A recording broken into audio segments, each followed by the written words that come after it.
پہلی بات تو یہ سمجھ لیں کہ افغانستان صرف اکیلا نہیں ہے، ڈیپ اسٹیٹ کا ہے یا انڈر ورلڈ کا ہے، یہ اس کا ایک روٹ ہے افغانستان سمگلنگ کا، اور چھوٹی سمگلنگ نہیں، ہمارے سوچ سے بھی بڑی سمگلنگ ہے، وہ صرف منشیاتی کی نہیں ہے، پتہ نہیں کس کی ہے۔ وہ جو پرانا سلک روٹ ہے نا، اس کو ذہن میں رکھتے ہوئے وہ سلک روٹ گویا سمگلروں کے قبضے میں ہے، اور یہ بات آپ ذہن میں رکھیں کہ جہاں معدنیات ہے، جہاں تیل کی دولت ہے، یا اس طرح کی جو چیزیں ہیں نا، رول آف لا جو ہے نا وہاں کے لیے نقصان دہ ہوتا ہے، وہاں آپ کو ڈسٹربنس چاہیے ہوتی ہے، وہاں ہمیشہ گوریلا وارفیئر چل رہی ہوتی ہے، تاکہ اسی کے اندر سے تو وہ سارا کام ہو رہا ہوتا ہے، 2 نمبر کام۔ افغانستان تو یوں سمجھے یہ فٹ سولجرز ہیں اس سارے کھیل کے، اصل تو عالمی جو ساہوکار کہیں یا سمگلر کہیں، یا جیسے یہ بڑے بڑے خاندان ہیں جو عمران خان کے سسرالی بھی ہیں، تو یہ تو ان کا کھیل تھا سارا، اس کی جوڑ سمجھیں کدھر جڑا ہوا ہے۔ اب اس میں فرض کریں وہ روٹ جا کے بلوچستان سے سی کے ساتھ جڑتا ہے، تو وہاں جن کی ڈیوٹیاں لگیں گی وہ تو اس کا حصہ بنیں گے یا نہیں بنیں گے، تو وہ فوج کے اندر بھی ہوں گے، وہ بیوروکریسی کے اندر بھی ہوں گے، اسی لیے تو میں آپ سے کہہ رہا تھا سب کی صفائی ہونی ہے، وہ سب کے اندر ہوں گے۔ شاہد عزیز صاحب جو تھے نا، جو شہید ہو گئے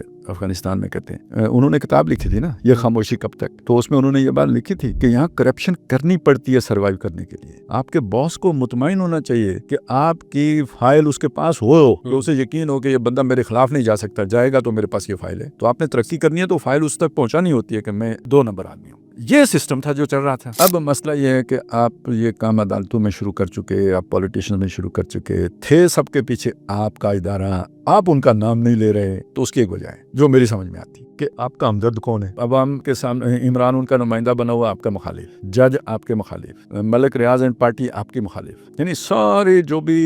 انفلوئنشل جو ہوتے ہیں نا وہ مخالف، ادارے کے اندر بھی بڑی مشکل سے آپ کی جگہ بنی، اپوائنٹمنٹ بھی بڑی مشکل سے ہوئی، اور آپ پہلے دن یہ اعلان بھی کر دیں کہ وہ ہماری غلطیاں تھیں اور وہ 2 نمبر تھے اور وہ 6 نمبر تھے، پھر کیسے چلیں گے آپ؟ تو میرا خیال یہ ہے کہ آپ اپنے آپ کو اگر وہاں پہ رکھ کے دیکھیں، یا وہ کہتے ہیں نا جو شوز میں پاؤں ڈال کے دیکھیں، تو یہ حکمت عملی بنانی پڑتی ہے کہ کہیں سے آپ کو چپ رہنا پڑتا ہے، زبان بند رکھنی پڑتی ہے۔ یہ ایک سگنل ہے نا فیض حمید کا ٹرائل، سر یہ انٹچیبل لیئر تھی نا جس میں وہ تھا، وہاں سے نکال کے اگر ہو گیا نا تو یہ بہرحال بہت بڑا میسج ہے۔ وہ ایک حکمت عملی کے تحت اپنے ادارے کی غلطی تسلیم نہیں کی جائے گی، نہ کی جائے، لیکن کام جاری ہے۔